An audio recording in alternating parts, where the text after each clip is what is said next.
G'day my friends, Marty. We're here from Marty's Garden on YouTube. Now, if you watched the last video, you would see that I've been totally blessed with this new home and a whole new space to start a new garden. I've got to start totally from scratch. Now, I don't have all my camera gear out, don't have all my computer gear out, all that stuff, so I'm doing things really basic and raw at the moment to just show you and update you, because there's no way I can do this and film this and move everything in my house and organise everything at the same time. I don't even have the internet on at the moment, just using my phone. I know a lot of you guys do now.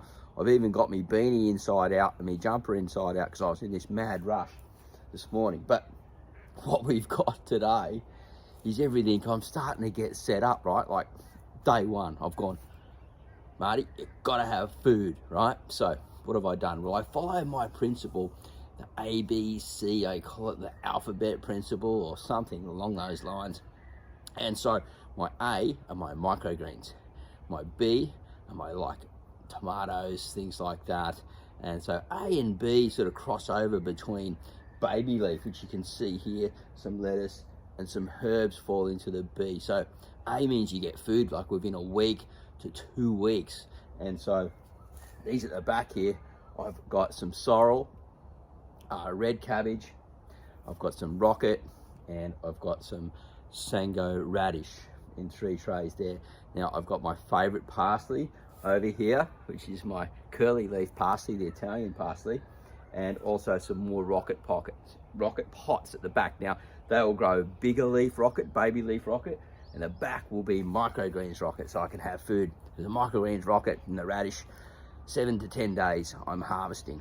Salads going out, mixing hopefully with this store-bought lettuce. Now we all know lettuce is very expensive at the moment, right? Now, excuse me if I'm not looking into the camera properly, and I'm still getting used to phone videography, but I think we're getting there, right? And so, got to get some more of these, got to get some lettuce seed and be sprouting these up. And also something that I eat a lot of is garlic chives. Now I've got a whole lot of seed for garlic chives and different microgreens and things like that, so I will be getting into those. Now,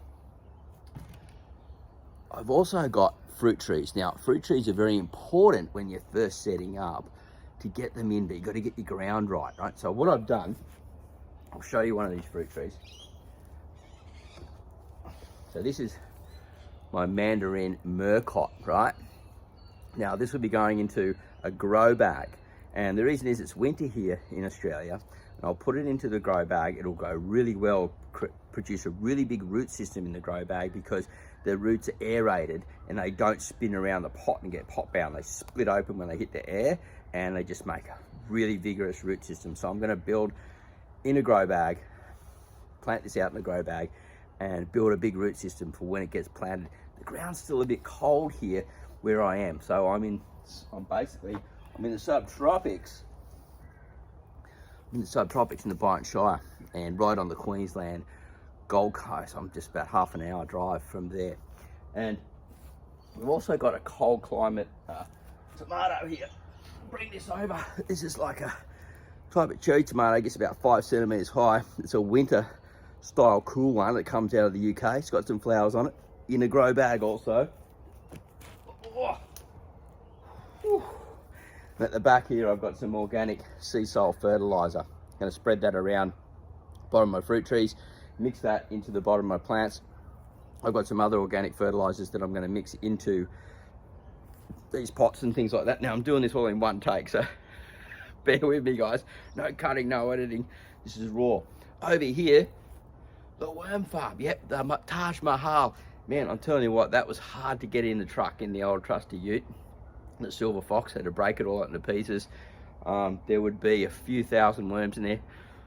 I don't know for sure. I reckon there could be between 2 and 3. That is my start. I didn't bring any more with me.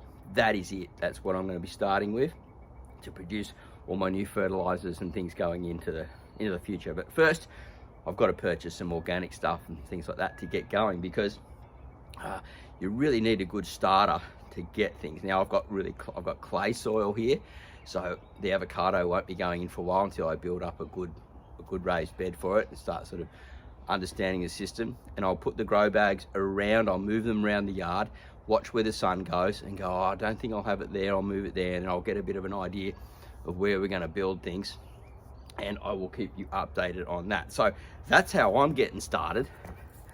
Microgreens, baby leaf, some fruit trees, which is going to take a while. I'm following the ABC principle that I created. So A are your microgreens, and then B is your like things that take about 6 weeks to come on, stuff like that.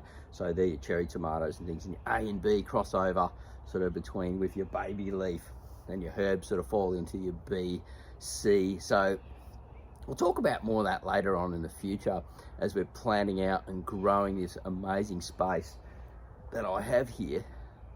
I'm just super excited to be here. It's a real blessing, and I don't know if you guys want to hear the full story about how I actually got here. In 2 weeks it just turned up, and maybe I'll share it with you if a few people want to know more about it. Anyway, you have a great day, happy gardening, and I'll see you at the next video real soon. Look, they're just coming to you complete and raw at the moment. Bye for now.